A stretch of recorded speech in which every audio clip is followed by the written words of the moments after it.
युधिष्ठिर जी ने म्लेच्छ भाषा में उत्तर दिया, आपकी बात अक्षरशः समझ रहा हूं।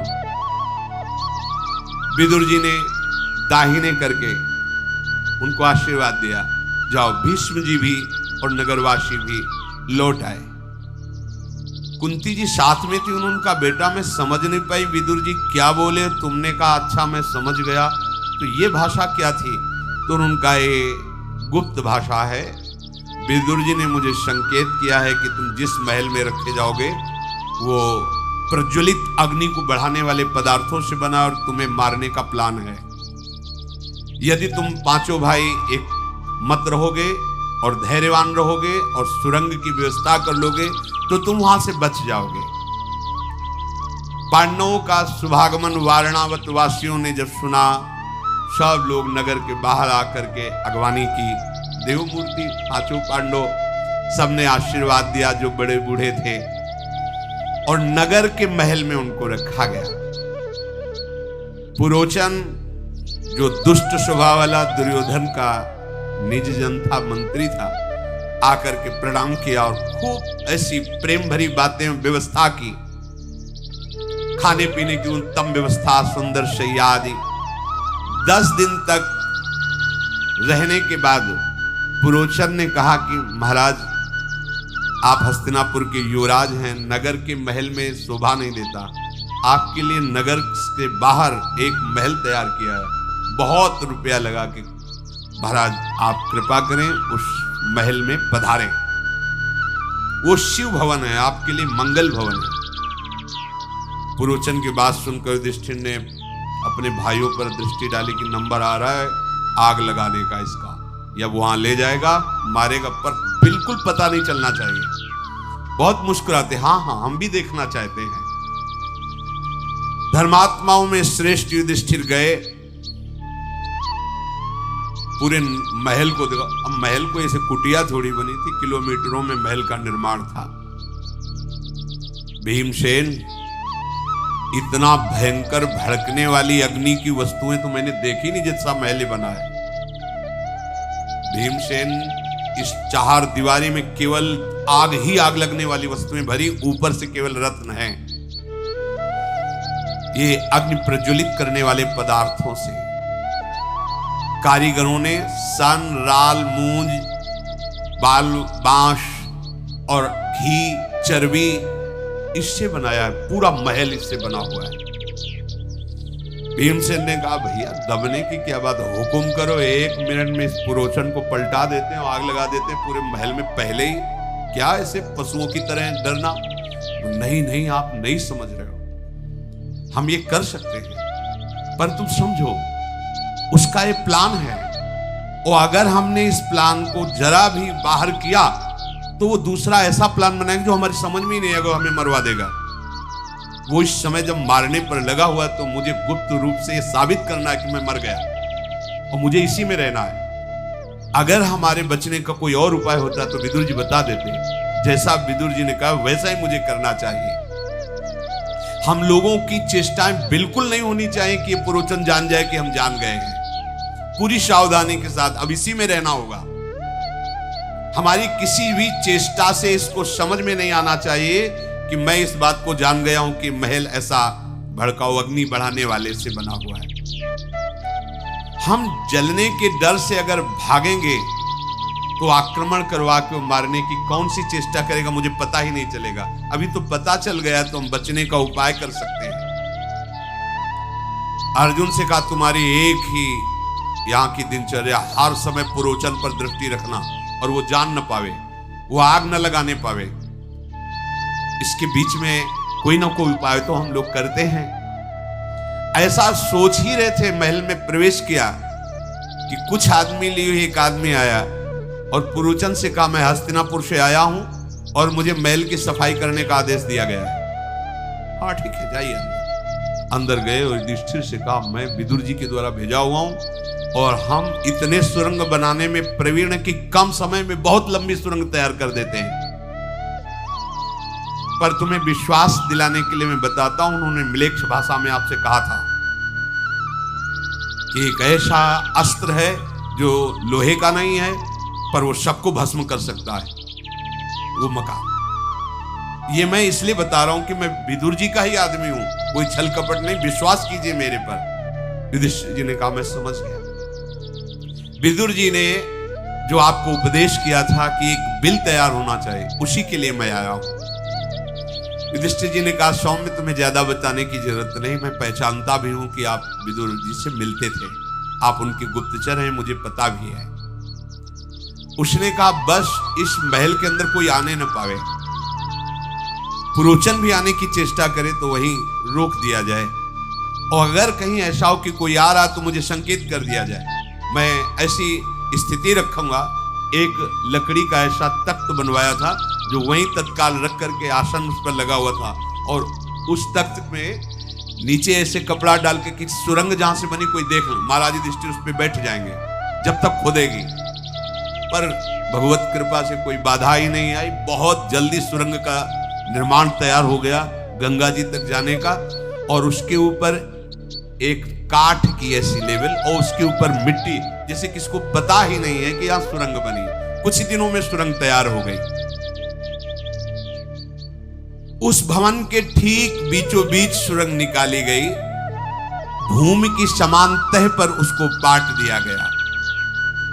पुरोचन के भय से उस सुरंग खोदने वाले ने पूरा ऐसा मुख बंद करके मिट्टी डाल दी कि जैसा महल की अन्य भूमि वैसे ही वो भूमि। पांडवों ने कहा बहुत बड़ा काम हो गया, बचने का उपाय हो गया।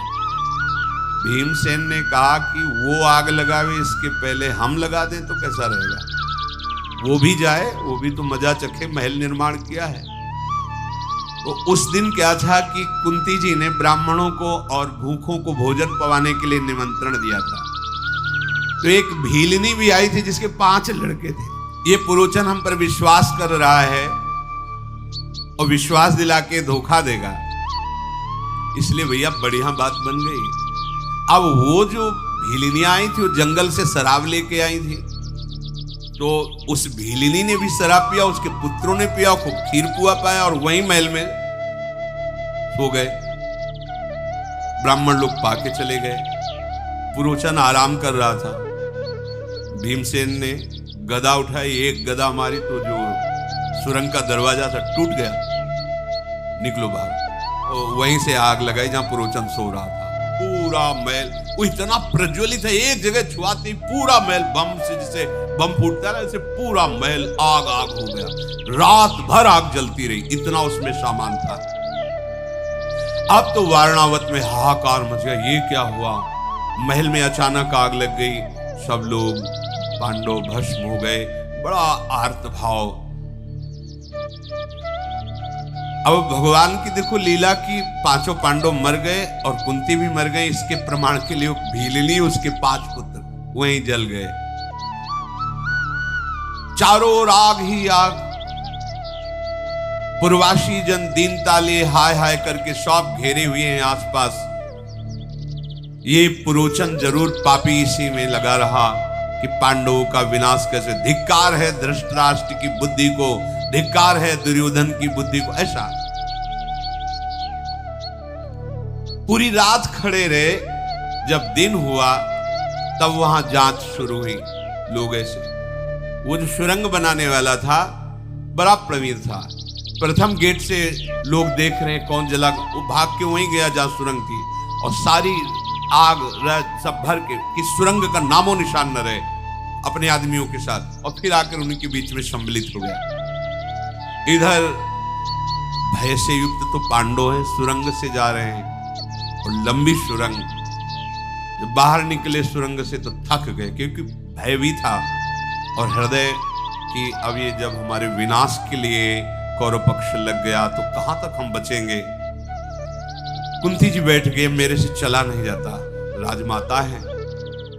नकुल सहदेव भी, भीम ने भयंकर रूप धारण किया, कुंती जी को ऐसे बैठाला, नकुल सहदेव को यहां बैठाला, अर्जुन और युधिष्ठिर को ऐसे टांगा, चल पड़े। भीम चारों को ऐसे, महापराक्रमी परम वेगशाली भीम ऐसे लेकर के अपने मां को और चारों भाइयों को चल रहे हैं।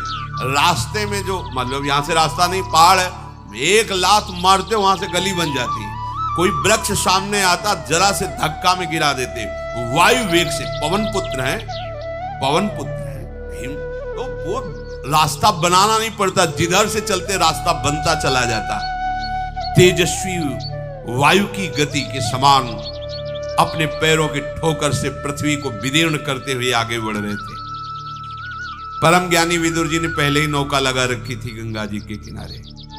जब वहां गए तो नौका को चलाने वाला आया, प्रणाम किया और कहा, मुझे विदुर जी ने आपकी सहायता के लिए भेजा है और मैं उनका हूं, इसलिए आपको बता रहा हूं कि आपको उन्होंने म्लेच्छ भाषा में उपदेश किया था और ये उपदेश किया था। क्योंकि विश्वास होना, पता नहीं दुर्योधन का आदमी हो तो। उनका हाँ मुझे विश्वास है। बोले आप आराम से नाव पर बैठिए और बहुत दूर धारा से बहुत दूर जाकर के उनको उस पक्ष में किनारे पे छोड़ा। भयंकर जंगल, पूरे जंगल में कहीं पैर रखने की जगह नहीं, बड़े बड़े कांटे बांस ऐसे जैसे जंगल होते हैं और बड़े ही हिंसक जंतु। कुंती जी ने कहा आप कहां जाएं? तो भीम जी ने कहा आपको चिंता करने की जरूरत नहीं मां, कोई भी इस वन में ऐसा पशु नहीं है जो तुम्हारे पुत्रों की तरफ आंख दिखा सके। महाबलशाली भीम जी साथ है। उस नाव में बैठकर से उस जंगल में उतरे। चारों भाइयों ने कहा इस जंगल में हम प्रवेश ही नहीं कर सकते। भीम ने कहा वैसे ही बैठो। माता कुंती को ऐसे बैठा ला, ऐसे चारों को लिया, बड़े वेग से आगे बढ़े। आगे बढ़ने पर कुंती ने कहा मैं प्यास से प्राण त्याग रही हूं, बहुत प्यास लगी है, मुझे पानी चाहिए। तो एक विशाल वृक्ष था पीपल का, वहां साफ करके अपने भाइयों को और मां को विराजमान किया और कहा अर्जुन सावधान रखना, जंगल है, मैं जल की खोज में जाता हूं।